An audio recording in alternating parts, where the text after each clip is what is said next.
Arms थे जो surrender किए गए थे उस वक्त में सू एग्रीमेंट के तहत में, वो आर्म्स कहीं लॉक करके रखे गए हैं कि इस्तेमाल नहीं होगा।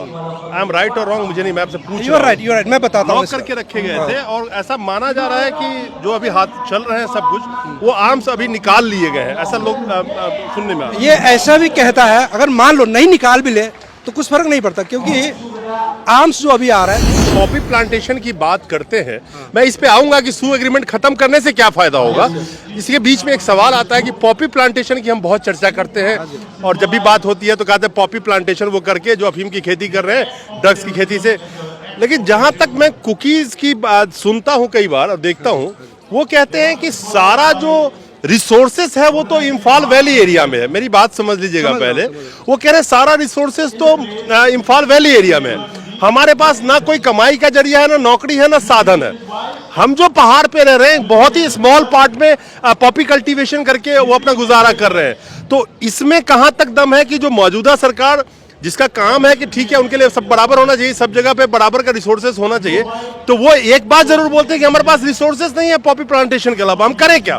मैं बताता हूँ इसका। एक तो पॉपी प्लांटेशन छोटे मोटे जगह पे नहीं कर रहा है। ये नए रिक्रूट्स की बात कर रहे हैं, जो नए जो आतंकी कह लीजिए या जो जिसको ये टेररिस्ट कहते हैं, चाहे जो भी कह लीजिए नाम दीजिए, जो नया रिक्रूटमेंट हुआ उसके आर्म्स कहां से सप्लाई हुए होंगे फिर? ये बहुत अच्छा क्वेश्चन सवाल है, क्योंकि ये मणिपुर में ये सू एग्रीमेंट हो गया, उसके बाद एक नार्को टेररिज्म पॉपी प्लांटेशन चालू हो। Plantation, yes.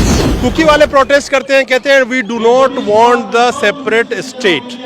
लिसन, इनके नेता का बयान आया जो मैं जिसपे मैंने प्रोग्राम भी किया था, वो कहते हैं कि we want the separate state. तो why this controversial statement where the people of Cookies community is saying we want only the separate administration, whereas their leader is claiming from sitting in the Manipur we want the separate state. Both are the different thing. Correct. मैं इसके दो part में answer देता हूँ। सबसे पहले तो separate administration अभी भी है। अगर हथियार नहीं रहेगा तो मारेंगे नहीं तो शांति अपने आप शुरू हो जाए, क्योंकि बहुत सारे कुकी कमन लोग जो है ना, साधारण कुकी लोग, वो भी नहीं चाहते हिंसा हो जाए। ये कुछ ड्रग लॉर्ड्स और इनके कुछ लीडर्स जो है ना, वो लोग चाहते हैं हिंसा हो जाए, और इनका हिडन एजेंडा तो पता है। ये लोग चाहते हैं कुकी लैंड, जो लैंड या जेलेंगाम जो बोलते हैं वो बनना चाहते हैं। म्यांमार का कुछ जगह लो, इंडिया का और बांग्लादेश को लेके ये बनना चाहते हैं। दोस्तों नमस्कार। मणिपुर में जो पिछले 3 महीनों से ज्यादा से हो रहा है, उसकी सबसे बड़ी जड़ एक बार एक बात का चर्चा होता है जिसको कहते हैं SoO agreement, suspension of operation agreement. और इस सू एग्रीमेंट को कैंसिल करने की डिमांड मैतेई समुदाय बहुत तेजी से और बहुत जोर शोर से कर रही है कि सारा जो वायलेंस चल रहा है उसमें सू एग्रीमेंट का बहुत बड़ा रोल है, उस एग्रीमेंट को कैंसिल किया जाना चाहिए। हमारे साथ जो शख्स खड़े हैं, ये रिटायर्ड ग्रुप कैप्टन हैं, BN शर्मा जी हैं, मैतेई कम्युनिटी से आते हैं, और एक आर्मी के बैकग्राउंड के जो बंदे हैं, उससे बढ़िया इस सू एग्रीमेंट को कौन समझा सकता है कि आखिर सू एग्रीमेंट किस तरह से पूरे मणिपुर को प्रभावित कर रहा है। मैं सिर्फ मैतेई समुदाय तो नहीं कहूंगा, लेकिन पूरे मणिपुर को जो बर्बादी की तरफ ले जा रहा है, उसमें एक पॉइंट जो बहुत सामने आ रहा है वो है सू एग्रीमेंट का। शर्मा जी बहुत बहुत स्वागत है आपका। नमस्कार आपके दर्शकों को। मैं जानना चाहता हूं, अब आप आर्मी बैकग्राउंड से बिलोंग करते हैं और आपसे बढ़िया कौन बता सकता है, ये सू एग्रीमेंट आज के वक्त में किस तरह से एक मेजर रोल प्ले कर रहा है पूरे मणिपुर को अशांत करने में? चलिए, बहुत अच्छा क्वेश्चन है। मैं इसका बैकग्राउंड थोड़ा बताना चाहता हूँ। सू एग्रीमेंट जो है ये 2005 में आर्मी ने इनिशिएट किया था। कुकी का 25 इनका आतंकवादी संगठन है, 25 आतंकवादी संगठन जो UPF और KNO के अंदर आता है। इनके साथ ऐसा एक अरेंजमेंट है कि आपस में फायर न करें, not to shoot at each other, और भी कंडीशन से ग्राउंड रूल ले किया गया है। तो इसका मुख्य मुद्दा है आर्मी और कुकी समुदाय आपस में मारपीट न करे। और अंदर का ऐसा लगता है हिडन एजेंडा कि उस समय मैतेई समुदाय का काफ़ी इंसर्जेंसीज भी काफ़ी एक्टिव थे, जो 2005 के आगे पहले। तो ऐसा अंडरस्टैंडिंग रहा होगा कि कुकीज मिलिटेंट्स जो इनको सपोर्ट कर, इनकी मदद से मैतेई समुदाय को ख़त्म करें। ये मैं इसलिए कह रहा हूँ कि मैंने भारत सरकार का मिनिस्ट्री ऑफ होम अफेयर्स का हर साल निकलता है एनुअल रिपोर्ट। मैंने 2001 से लेकर 2022 तक का एनुअल रिपोर्ट स्टडी किया गया है। तो उसमें लिखा गया है कि 2001 से लेके 2004 तक इसलिए कि 2005 में इस एग्रीमेंट का आर्मी के साथ समझौता हो चुका है कुकी मिलिट्री के साथ। उस समय जो सिक्योरिटी पर्सनल जो किल हुआ है ऑपरेशंस में उग्रवादियों के साथ, वो भारत सरकार थ्रू आर्मी सोचता है कि ये कम हो जाएगा, और ये इनका सोचना रहा होगा मैतेई समुदाय का जो इंसर्जेंसी वो ज़्यादा खतरनाक होता है, तो इनसे मदद लेके मैतेई की इंसर्जेंसी को मारा।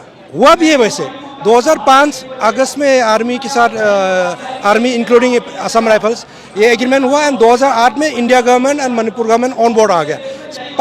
2005 या 8 में मैतेई समुदाय का इंसर्जेंसी को काफ़ी मारा गया।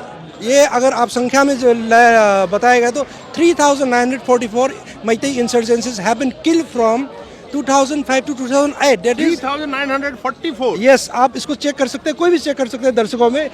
ये आपका मिनिस्टर ऑफ होम अफेयर्स की एनुअल रिपोर्ट में मिल जाएगा, ये it's available in open domain. ये मारा जा चुका है, और सही बात है, अगर आपने एग्रीमेंट कर लिया कुकी समुदाय का, तो कुकी समुदाय का तो मरा नहीं होगा, आतंकवादी लोग जो है जो मैतेई समुदाय का मरा है। और उसके बाद 2008 से लेकर 2021 तक उसमें 700 करीब मरा है मैतेई समुदाय का। Where is if you compare, अगर आप देखा जाएगा तो 2001 से लेकर 4 में सिक्योरिटी फोर्सेस जो मरा हुआ है, और 2005 से 8 जो मरा है, उसमें सिर्फ 10 का फर्क है। 10 कम ही हुआ, सिक्योरिटी पर्सनल किल में 10 कम है। सो 10 सिक्योरिटी पर्सनल को बचाने के लिए इनने इतना मैतेई समुदाय को जो मार दिया। ठीक है, वो अगरवादी है, हम भी सपोर्ट नहीं करता, फिर भी सिर्फ उस छोटा सोच की वजह से आज क्या हुआ, उस एग्रीमेंट में लिखा है एक तो आपस में मारपीट नहीं करेंगे सिक्योरिटी फोर्सेस, और दूसरा ये लिखा है कि इन्वायरमेंटल सिक्योरिटी जो है कुकी अगर उग्रवादी या आतंकवादी लोग जो है उसका environmental security will be given by the security forces of India, that is Assam rifle and army including central reserve forces. चीज बताइएगा शर्मा जी, एक मेरा क्वेश्चन दिमाग में आ रहा है कि मैं जब पढ़ रहा था तो मुझे लगा कि जो आर्म्स थे जो सरेंडर किए गए थे उस वक्त में सू एग्रीमेंट के तहत में, वो आर्म्स कहीं लॉक करके रखे गए हैं कि इस्तेमाल नहीं होगा।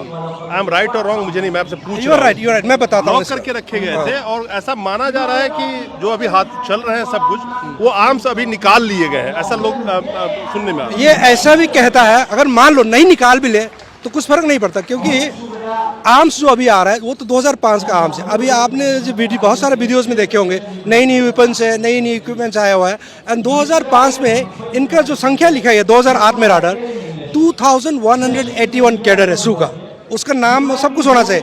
उस समय से आज करीब 18 साल हो गया।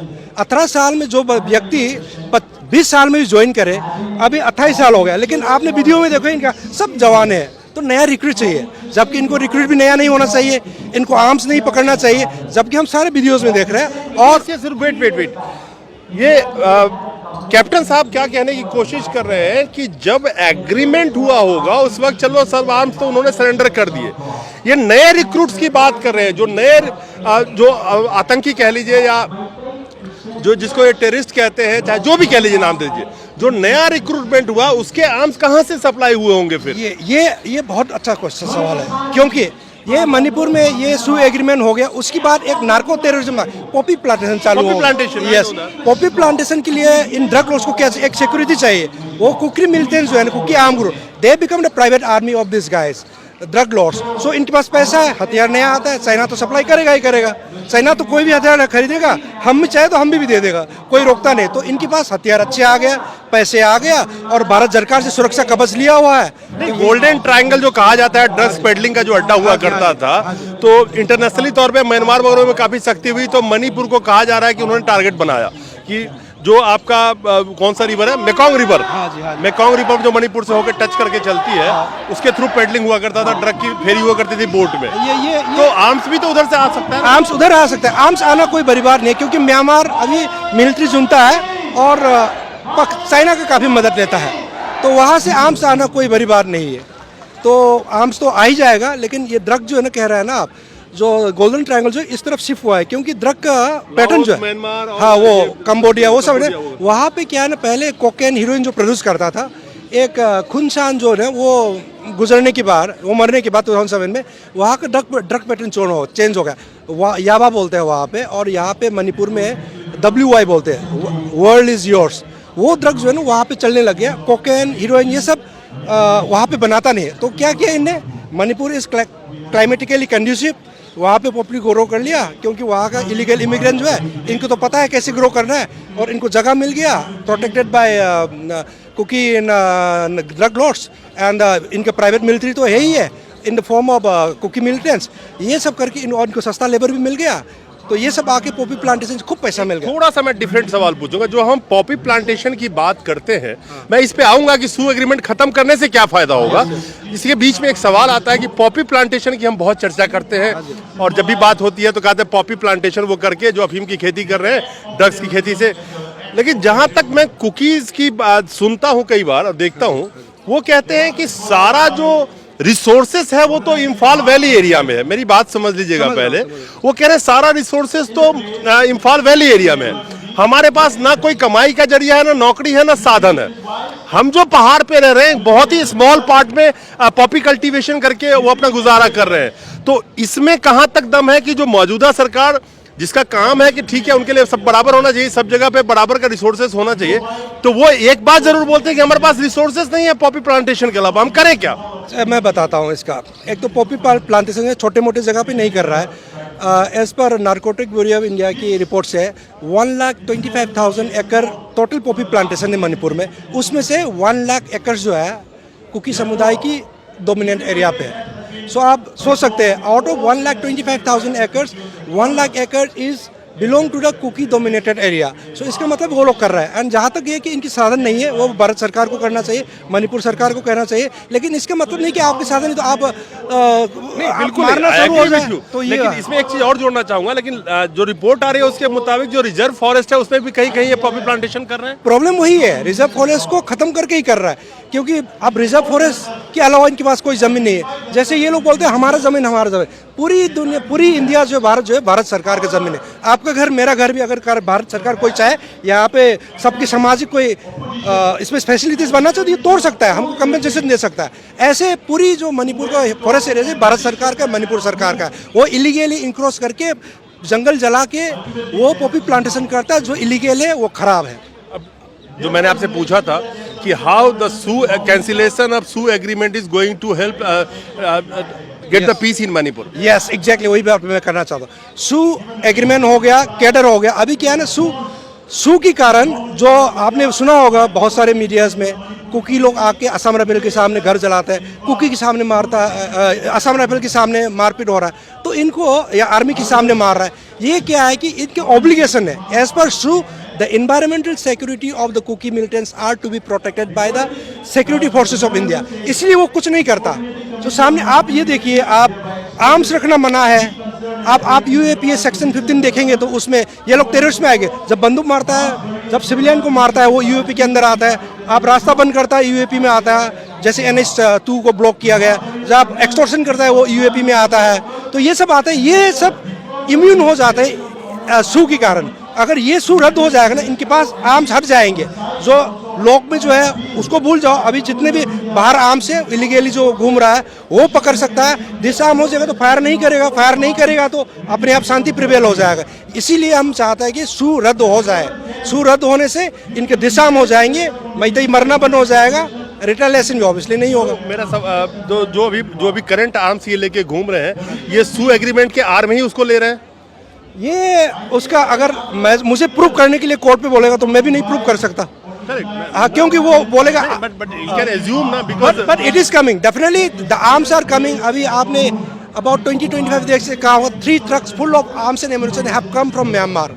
वो आ चुका है। The border is very porous and very unfortunate Assam Rifle में they are not doing well to fence the border properly. And ऊपर से कुकी समुदाय का अराउंड 60% कुकी समुदाय बोलता है, तो वो भी थोड़ा एफिनिटी रहता है। ऊपर से असम राइफल के दोन कुकी जो है वो भी इतने सालों से रह रहे, कोई ट्रांसफर नहीं होता, बेती भी वो रोती वाली बात हो जाता है। सो अब ज़्यादा पास में आप मेरे से 1 साल तक बातें करें तो मेरे लिए थोड़ा फेवर में हो जाएगा। इस टाइप के कुछ होते ही होंगे, इसीलिए इनका आर्म्स स्मगल इजी हो जाता है। नॉट ओनली आर्म्स, आप देखेंगे कितने सारे ड्रग्स पकड़ा जा चुका है। आप उसका ड्रग्स पकड़े में मुस्लिम सबसे नंबर 1 पे है, करीब 1000 मुस्लिम पकड़ा गया। कुकी समुदाय का 800 के ऊपर है, मैतई और बाकी समुदाय 380 का है। तो सबसे ज़्यादा जो ड्रग पेडलिंग भी ये लोग करता है, सबसे ज़्यादा प्लांटेशन भी यही करता है। और इनके पास पैसा आता है तो इलीगल आर्म्स चाइना से प्रोक्योर करना कोई मुश्किल नहीं है, बिकॉज मैंने बता दिया border is very porous and थोड़ा इनका कुकी समुदाय का जो है, कुकी लोग जो वो भी थोड़ा ओवरलुक करते होंगे, बिकॉज अभी रिसेंटली बहुत सारे लेटर आया। एक हफ्ते पहले एक लेटर लिखे गए थे कि 718 एक दिन में इलीगल इन्फिल्ट्रेशन हुआ है। तो इन सब से बहुत आसान होता है, इनसे आर्म्स आ जाता है। Do you think, being an army personnel, retired personnel, do you think that the cancellation of Sioux agreement going to help a lot to get the peace in Manipur? Definitely this is the first step. अगर हथियार नहीं रहेगा तो मारेंगे नहीं तो शांति अपने आप शुरू हो जाए, क्योंकि बहुत सारे कुकी कमन लोग जो है ना, साधारण कुकी लोग, वो भी नहीं चाहते हिंसा हो जाए। ये कुछ ड्रग लॉर्ड्स और इनके कुछ लीडर्स जो है ना, वो लोग चाहते हैं हिंसा हो जाए, और इनका हिडन एजेंडा तो पता है। ये लोग चाहते हैं कुकी लैंड, जो लैंड या जेलेंगाम जो बोलता है वो बनना चाहते हैं। म्यांमार का कुछ जगह लो, इंडिया का और बांग्लादेश को लेके ये बनना चाहते हैं। ये इनका मेन एजेंडा। एक बात छेड़ दिया, मुझे लास्ट में एक क्वेश्चन पूछना चाहूंगा मैं। कुकी वाले प्रोटेस्ट करते हैं, कहते हैं we do not want the separate state. Listen, इनके नेता का बयान आया जो जिस पे मैंने प्रोग्राम भी किया था, वो कहते हैं कि we want the separate state. तो why this controversial statement where the people of Kukis community is saying we want only the separate administration, whereas their leader is claiming from sitting in the Manipur we want the separate state. Both are the different thing. Correct. मैं इसके दो part में answer देता हूँ। सबसे पहले तो separate administration अभी भी है, और हिल काउंसिल जो है वो उसमें पूरा इंडिपेंडेंट सेपरेट एडमिनिस्ट्रेशन है। इसमें मैतेई का कुछ हाथ नहीं है, वो आपस में करता है, वो ऑलरेडी है। नंबर 1। नंबर 2, आपने जो कहा ना, ये अलग अलग भाषण किया हो रहा है, क्योंकि ये लोग जो है ना कुकी लैंड का एजेंडा ड्राइव कर रहा है, और कॉमन पीपल जो है ना वो लोग शांति से रहना चाहता है। नंबर 1। नंबर 2, कुकी के हिस्ट्री में जाएंगे तो कुकी जो है ना, वो लोग कुकी जो चिन कुकी जो है ना, ये इनका कुछ है, इनने बाकी पाइते थादो, ये बहुत सारे मार जो है ना, इनको डरा के धमका के इनको अपने समुदाय में मिला दिया। वैसे आप 1951 सेंसस में देखा जाएगा तो सिर्फ 3 समुदाय कुकी लैंग्वेज स्पीकिंग मिलेगा। एक तो कुकी लिखा है, एक कारुंग लिखा है, एक जो लिखा है। ये 3 कम्युनिटी है। इनका पॉपुलेशन है 1951 में 29,600 समथिंग, और बाकी लोगों को डरा धमका कि तुम मेरा सार है। वैसे ही कुकी जोमी जो बोलते हैं, मेरे ख्याल से मैं आपसे भी कंफर्म, कुकी हो गया मणिपुर में जो रह रहे हैं, कुकी हो गया जो बोलते हैं म्यांमार में जो है, और मी जो आपके मिजोरम में है उसको मी बोलते हैं। कुकी जोमी मिला के ये तीनों मिले हैं, बिल्कुल। तो तीनों को अपने ये आपस में रिलेशनशिप जोड़ते हैं। Yes, that is the thing. खैर, हमारे साथ कैप्टन साहब थे, और मैं इनसे जानना चाहता था कि as a army background Kuki SoO agreement कैसे हेल्प कर सकता है गवर्नमेंट को पीस प्रिवेल करने में मणिपुर में। तो इन्होंने सारा क्लैरिफिकेशन बताया। मैं इनको और भी सब्जेक्ट पे लाऊंगा चैनल पे, जैसे एनआरसी का मुद्दा है, बहुत सारे कई मुद्दे हैं जिस पे हम बात करते रहेंगे। जो डिमांड किया जा रहा है मैतेई समुदाय की तरफ से कि इमीडिएटली एनआरसी होना चाहिए, जो बाहरी ताकत है, जो बाहरी घुसे हुए उनको बाहर निकलना चाहिए। क्या इन सब खासकर 2 फैक्टर, नारकोटिक्स की जो बात कर रहे हैं, पॉपी कल्टीवेशन की जो बात कर रहे हैं, और सू एग्रीमेंट कैंसिलेशन की, और एनआरसी की अभी ये बात कर रहे हैं, अगर ये 3-4 चीजें लागू हो जाती है तो मणिपुर में अगर शांति आ जाती है, तो आखिर गवर्नमेंट 3-4 चीजों पे कदम क्यों नहीं उठा रही है। नमस्कार। चलिए, बहुत बहुत धन्यवाद।